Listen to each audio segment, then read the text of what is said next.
T'as vu Michel? Fernando is back. Quoi? Oui, je traduis. Fernand est de retour. Oui. Qu'est-ce qu'il y a? Oui. Fernando, oui. Tu as fait ton 99e podium en Formule 1. C'est bien Fernand, bravo, encore un, tu es à 100. C'est vrai, oui, bravo. T'as vu ça Michel? Plus ils sont vieux, plus ils radotent. Oui, je sais. Ça promet cette saison. Ah oui. Allez, générique.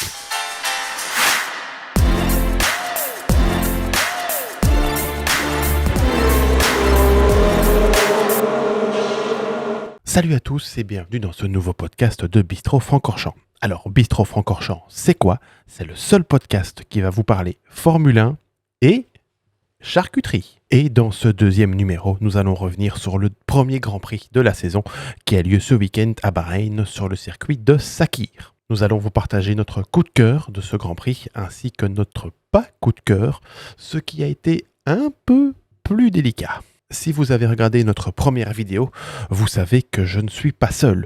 Je suis très bien accompagné par de la charcuterie. Et ici, nous sommes gâtés. Nous avons de la Copa qui nous vient d'Italie et du Chorizo qui nous vient de Navarre en Espagne.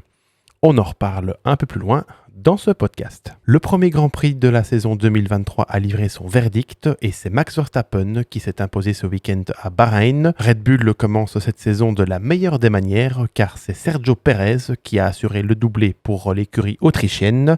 Quant à la troisième place, c'est Fernando Alonso, nouveau venu chez Aston Martin, qui décroche un podium. Le pilote espagnol commence sur les chapeaux de roue son aventure du côté de chez Aston Martin. Alors pour Red Bull, je ne vous cache pas mon inquiétude. Ils ont une autoroute d'avance sur les autres. Ils n'ont pas intérêt à gagner toutes les courses de la saison. Sinon, je ne mange plus de saucisson. Fini. Revenons un petit peu sur Fernando Alonso et sur Aston Martin. Quelle progression depuis l'année dernière. Chez Bistro Francorchamps, c'est clair, c'est notre coup de cœur de ce début de saison.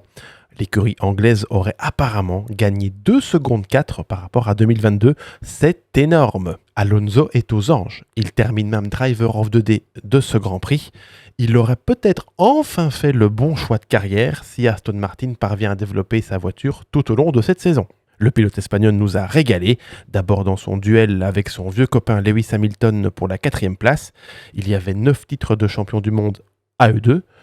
Évidemment, Hamilton n'est pas le pilote le plus facile à dépasser, mais au bout de la deuxième attaque, Fernand place un freinage magistral à un endroit qui n'est pas simple et il prend la 4e place à Hamilton. Quelques tours plus tard, Alonso va s'attaquer à la Ferrari de Carlos Sainz. Malgré une bonne défense du pilote Ferrari, Fernand va lui prendre la 3e place et ne va plus la lâcher jusqu'à l'arrivée. En se battant avec Mercedes et Ferrari, Aston Martin est clairement la deuxième force du plateau en ce début de saison. Espérons que les Anglais arrivent à tenir la cadence du développement tout au long de 2023. À mon avis, vu les deniers que Papa Stroll a investis dans l'écurie, ça devrait le faire. Mention spéciale aussi à l'écurie Williams et à Pierre Gasly. Williams qui marque les points de la 10e place avec Alex Albon et son rookie de coéquipier Logan Sargent termine lui à une très belle 12e place pour son premier Grand Prix. Pour l'instant, la voiture semble ne pas trop mal fonctionner et laisse présager de bonnes choses pour la suite de la saison. Pierre Gasly, quant à lui, a fait une course de feu de Dieu. Il est parti dernier et 20e et termine à la 9e position pour marquer 2 points pour l'écurie alpine. Si Pierre parvient à se qualifier à une meilleure place sur la grille, il pourra sans doute se battre pour plus de points. Avant de passer au sujet qui fâche, posons-nous 2 secondes, prenons un peu de bon temps et dégustons cette bonne charcuterie que nous avons avec nous. Commençons avec le Chorizo. Alors, le Chorizo, il nous vient de Navarre en Espagne, très belle petite région, et il est délicieux. Succulent. Avec ce petit goût de paprika rajouté en plus, c'est divin. Nous avons également de la Copa qui nous vient d'Italie. Alors la Copa c'est plus doux que le Chorizo, mais attendez, je goûte. Hop.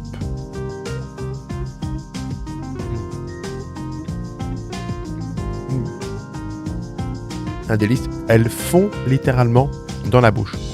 C'est trop bon. Revenons à présent à nos moutons et à la Scuderia Ferrari. Pas de jeu de mots, non. Que dire?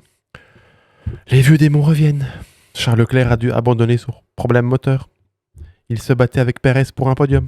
J'ai entendu cette phrase sur les réseaux sociaux. Mattia Binotto a laissé ses cheveux dans le moteur.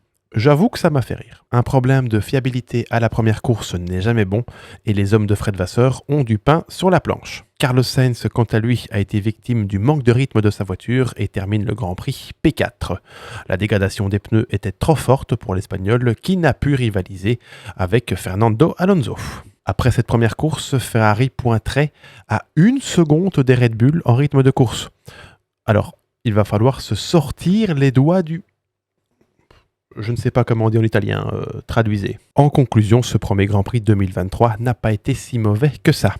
On n'a pas eu de bataille pour la victoire comme l'an dernier, mais on a eu des batailles dans tout le reste du peloton et 2 merveilleux duels pour le podium signé Fernando Alonso.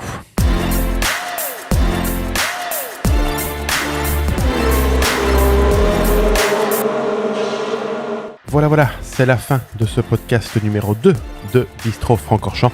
N'hésitez pas à le liker et à le partager. Vous pouvez bien sûr nous écouter en audio sur Spotify et voir la vidéo sur notre chaîne YouTube Bistro Francorchamps. Nous sommes également présents sur Instagram, Facebook et même sur TikTok. Je sens que la communauté de Bistro Francorchamps commence à se former. Je tiens d'ailleurs à remercier le premier soutien que j'ai reçu lors de la première vidéo. Merci à Philippe, à Pierre, à Maxence, à Virginie et à Kevin pour leur soutien. Merci beaucoup. Allez, encore un petit peu de copa pour la route et nous on se retrouve très vite pour parler Formule 1 et charcuterie. Au revoir!